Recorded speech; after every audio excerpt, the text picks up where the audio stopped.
ஆண்டவருடைய நாமம் மகிமைப்படுவதாக. அன்பானவர்களே, இன்றைய வார்த்தைக்கு உங்கள் அன்புடன் வரவேற்கிறேன். இன்றைய தியானத்துக்காக மத்தேயு எழுதின சுவிசேஷம் 9வது அதிகாரம் 24வது வசனத்தை வாசிக்க கேட்போம். விலகுங்கள், இந்த சிறு பெண் மரிக்கவில்லை, நித்திரையா இருக்கிறாள் என்றார். அதற்காக அவரை பார்த்து நகைத்தார்கள். ஒருமுறை இயேசு கிறிஸ்துவனிடத்தில் யவீரு என்னும் பேர் கொண்ட ஒரு ஜெப ஆலய தலைவன் தன்னுடைய மகள் மரண அவஸ்தையாயிருப்பதை குறித்து அறிவித்து இயேசு தன்னுடைய வீட்டிற்கு வரும்படி அவரை மிகவும் வருந்தி வேண்டிக் கொண்டான். அவர்கள் போய்கொண்டிருக்கின்ற பொழுது வழியில் அந்த ஜெப ஆலய தலைவனுடைய வீட்டிலிருந்து ஒருவன் வந்து, நீர் போதகரை வருத்தப்படுத்த வேண்டாம், உமது குமாரத்தி மரித்து போனாள் என்று சொன்னான். இயேசு அதை கேட்டு பிள்ளையின் தகப்பனை பார்த்து, நீ பயப்படாதே, விசுவாசம் உள்ளவனாயிரு என்று சொன்னார். அவர் அந்த வீட்டிற்கு வந்தபோது எல்லாரும் அழுது கொண்டிருக்கின்றதை பார்த்து, அழாதேயுங்கள், அவள் மரித்து போகவில்லை, நித்திரையாயிருக்கிறாள் என்று சொன்னார். ஆனால் ஜனங்கள் எல்லாரும் அந்த சிறு பெண் மரித்து போனாள் என்பதை அறிந்து இயேசு கிறிஸ்து சொன்ன வார்த்தைகளின் நிமித்தமாக நகைத்தார்கள். ஆனாலும் இயேசு எல்லாரையும் அந்த அறையை விட்டு வெளியே போகும்படி செய்து அந்த சிறு பெண்ணின் கையை பிடித்து, சிறு பெண்ணே எழுந்திரு என்று சொன்னார். உடனே அவள் உயிர் அவளுக்கு திரும்ப வந்தது. அவள் எழுந்திருந்தாள். அவளுக்கு ஆகாரம் கொடுக்கும்படி இயேசு கட்டளையிட்டார்.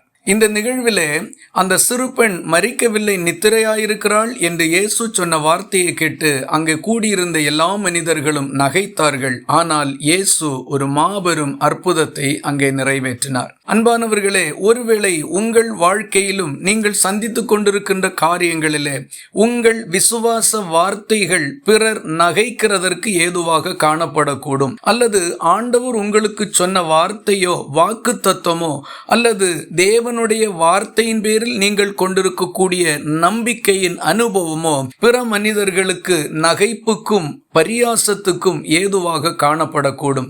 தைரியமாய் பயப்படாமல் திடன் கொண்டிருங்கள். நீங்கள் உங்கள் விசுவாசத்தின் பலனாகிய அற்புதத்தை காண்பீர்கள்.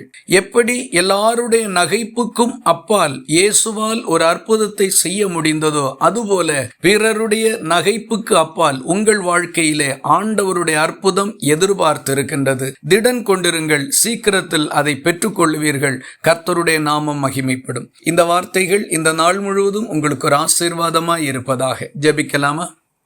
எங்களை நேசிக்கிற அன்பு நிறைந்த நல்ல ஆண்டவரே, நாங்கள் உம்மை நன்றியோடு துதிக்கிறோம். எங்களுடைய விசுவாசம் பிற மனிதர்களுடைய நகைப்புக்கும் பரியாசத்துக்கும் ஏதுவாய் காணப்பட்டாலும் நீர் எங்களுக்கு அற்புதத்தை செய்கிறதற்கு போதுமானவரும் உண்மையுள்ளவருமாய் எங்கள் வாழ்க்கையில் எங்களோடு இருக்கிறதற்காக உமக்கு ஸ்தோத்திரம் செலுத்துகின்றோம். ஒருபோதும் சூழ்நிலை நிமித்தம் எங்கள் விசுவாசத்தை விட்டு வழுவவோ விட்டு கொடுக்கவோ முன்வராதபடி திடனாய் உறுதியாய் நிற்க எங்களுக்கு உதவி செய்தருளும். ஜெபத்தை கேட்டதற்காக ஸ்தோத்திரம். இயேசு கிறிஸ்து மூலம் வேண்டிக் கொள்கிறோம் எங்கள் அன்புள்ள நல்ல பிதாவே, ஆமேன்.